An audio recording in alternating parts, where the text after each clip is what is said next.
ఏం లేదు, మా డాడీని కలవడానికి వెళ్ళాము. ఆయన డోర్స్ అవన్నీ లాక్ చేసుకొని లోపల ఉన్నారు. ఆ లేడీ కూడా అక్కడే ఉంది. మేము ఆయనతో మాట్లాడడానికి వెళ్దాం మాట్లాడడానికనే కాదు, మా డాడీతో కలిసి ఉన్నామని మేము వెళ్ళాము.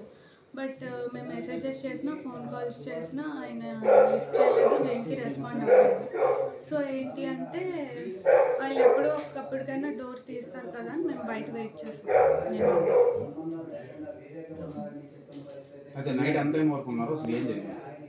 నైట్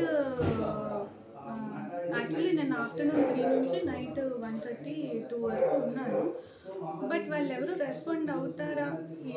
రెస్పాండ్ అవుతారేమో అని మేము వెయిట్ చేసాం. అట్లీస్ట్ మా డాడీ అయినా నా పిల్లలు బయట ఉన్నారు కదా, లోపల పిలుస్తారనేమో అయినా వెయిట్ చేసాం. బట్ ఏం రెస్పాన్స్ లేదు. ప్రధాన కారణం ఏంటి మీ ఫాదర్ రెస్పాండ్ అవ్వకపోవడం?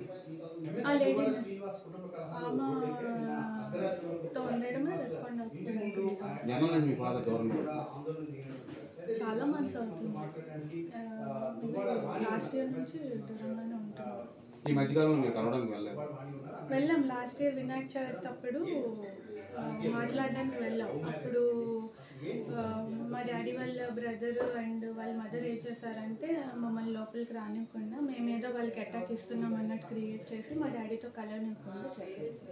సో ఆ తర్వాత మళ్ళీ మేము ఫోన్లో మెసేజెస్లో కాంటాక్ట్లో ఉన్నాం కానీ ఆయన ఏం రెస్పాండ్ అవ్వలేదు. సో నేను వెళ్ళాం కలవడానికి.